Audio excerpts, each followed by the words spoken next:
I never thought that one night could completely change my life. But after that night at P. Diddy's party, everything was different. You might think that getting an invitation to one of the biggest celebrity events in Miami is like a dream come true.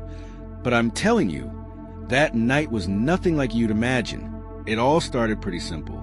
I was living in Los Angeles, trying to make it big in the music industry, like so many others. But I just couldn't seem to find the right connections. And I started to wonder if I was just wasting my time holding on to nothing. Then, just when I was about to give up, a friend introduced me to a guy they called the Prince. He was rich, mysterious, and apparently well-connected with big producers.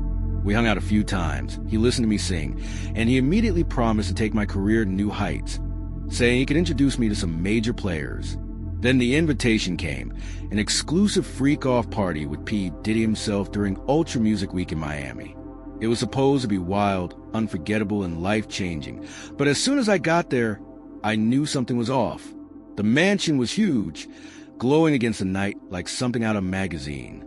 There were people everywhere, celebrities I'd only seen on TV, models barely dressed, everyone looking perfect.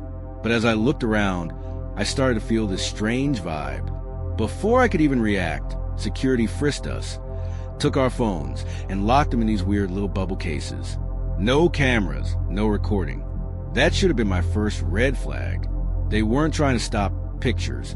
They were hiding something big and nasty. Back then, I was naive enough to brush it off, thinking it was just some high-profile security thing. This was a private party, after all. Inside, everything felt off. It was too dark, even with all the lights and music. I could see people in the pool already tipsy, some skinny dipping, as waiters walked around handing out drinks. The air was thick with smoke and the heavy scent of perfume. I tried to blend in, holding a drink, but something inside me told me not to take a sip. It felt like eyes were on me even when I wasn't looking. Then I noticed in the crowd, P. Diddy. He wasn't just a host. He was like the king of the place, strolling through the rooms, eyes gleaming, watching everything like a hawk. Then he spotted me.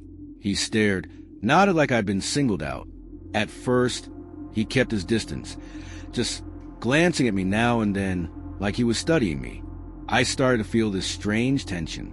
No matter where I turned, he seemed to be there, watching from a dark corner or smirking to himself like he knew something I didn't. After a while, things got weirder. A guy approached me, I think one of Diddy's sons, and handed me a pair of white terry cloth slippers. "Go inside," he said. "It's for VIPs only." I looked back, wanted to bring the Prince with me, but he waved me off with a grin. "Just you," he said. My gut told me to leave right then, but I told myself this was my shot. I'd come this far, I couldn't turn back. Inside the house, it was worse. The lights were dim, but I could make out what people were doing in every corner. There was something more bizarre, something so disgusting it made my stomach churn. It was like watching a nightmare come to life. People dressed in strange costumes, indulging in fetishes I'd only seen in movies. And in the center of it all was P. Diddy, watching everyone, his gaze sweeping the room like a predator stalking its prey. Then he locked eyes with me. I wanted to look away, but I was frozen. There was this darkness in his eyes, something almost inhuman. He started walking toward me, slow and deliberate, with that same predatory grin on his face. My heart was pounding, and every instinct was screaming for me to run, but his words froze me in place. "Enjoying my little party? You know, your life will never be the same after tonight." Then he was gone, leaving me standing there, trying to catch my breath. I couldn't stay any longer. I turned to leave, but before I could reach the door, he was there again, blocking my way. His hand rested heavily on my shoulder. I forced a smile and tried to brush past him, but he grabbed my arm, pulling me closer and whispered, "Don't worry, he'll get used to it eventually." His voice was dripping with something sinister. "I don't want to." I jerked away, my skin crawling at his touch, and stumbled toward the exit. The Prince was waiting by the exit with that sick smile on his face. He'd known all along. I could see it now. The whole night was a setup, a trap. "I thought you wanted to make it big," he smirked, inching closer. With all my strength, I pushed past him and ran. I only remember running around the mansion like a madman until I spotted an unguarded opening toward the forest. I managed to escape and hailed a cab. My heart raced the whole way home. When I finally got back to my place, I realized how close I'd come to something unspeakable. I'd heard stories about the entertainment industry, about what people would do for fame, but it wasn't until that night that I truly realized how terrifying it could be. Now, every time I see him on TV, smiling like he's untouchable, I remember his words, that old grin, the way he looked at me like I was a toy for his pleasure. I know there are others out there like me, people who thought they could handle the darkness until it was too late, with no way out.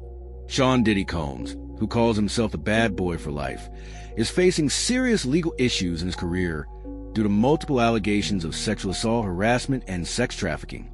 This story is adapted from interviews with victims, and for more horrifying details about P. Diddy's parties, you can watch the real interview given by TAA in My Night at P. Diddy's Freak-Off Party.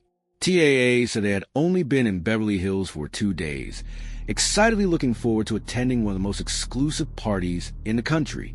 He's an independent musician, and honestly, this was a once-in-a-lifetime opportunity for his career. He decided to bring his girlfriend, Sherry, along. They never imagined that their little adventure in the American city would end up like this. It was a private party hosted by Sean, also known as P. Diddy, who is famous for his white parties.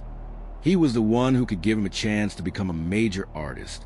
The night seemed so glamorous, with lights shimmering over the pool and guests who were mostly celebrities and influential figures, laughing and drinking nonstop. Then the host of the party approached them. P. Diddy greeted them with a smile that was as charming as it was intimidating. This man could make you disappear with a snap of his fingers. He offered Jonathan a drink that he couldn't refuse. "I've heard of you, Jonathan," he said, his tone strange, or rather, excited and far from friendly. But Jonathan remained enthusiastic. "You've got..." But Sherry noticed something odd. There were many people much younger than them at the party, accompanied by much older men. They thought they were their parents. They were impressed to be in the midst of all this luxury. But as the hours passed, the atmosphere grew darker and more unsettling. The party-goers began to disappear. All the young people and the older men were gone, and the laughter turned into unsettling whispers. Something was happening, and the looks on the celebrities' faces said it all. Diddy shook hands with a few artists and then walked over to Jonathan. He said he wanted to talk, suggested Jonathan stay a little longer, and then he had something special in store for him. It was then that Sherry said it was time to go. She realized something was wrong.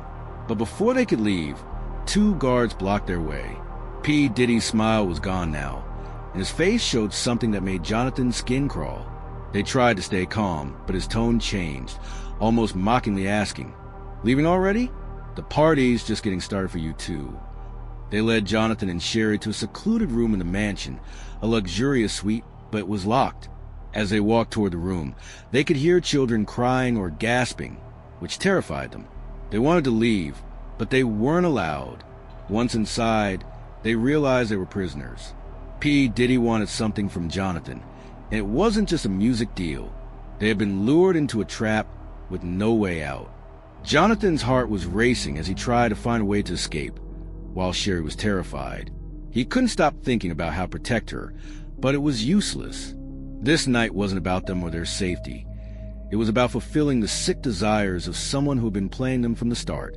Muffled screams, pounding on the door. No one was coming to help us. Diddy said the guards could have their way with the girl, and he wanted the big prize. I tried to protect her, but I was powerless. They hit me and left me on the floor, watching him laugh and take off his shirt. Sean Diddy Combs, known for his legendary white parties, has gone from being a dominant figure in the entertainment industry to facing serious criminal charges. These parties, once attended by stars like Justin Bieber, Mariah Carey, and Paris Hilton, were seen as the event of the year. But now, they're mired in allegations of abuse and exploitation. Some attendees claim they were victims. The U.S. Attorney's Office has accused Combs of sex trafficking and racketeering, with more than a dozen civil lawsuits alleging sexual abuse, extortion, and violence. These lawsuits describe an environment where drugs and threats were allegedly used to coerce people. Some participants said they felt intimidated by Combs' power in the industry. In one case, Singer Cassie's ex-girlfriend accused him of extreme manipulation and abuse. The so-called freak-off parties, secret events marked by excess and violence, were a key element in Combs' downfall. His fall has shaken the industry, and activists hope it will lead to greater accountability. Despite his denial of the charges, the world is watching the trial scheduled for 2025 to see the fate of the once powerful hip-hop mogul. I'll never forget that terrifying night. I went to a mansion party thinking it was just another Hollywood opportunity. My friend Jen invited me, hyped up about how this would be the place to make real connections. We were both models at the time, making good money, but we wanted more.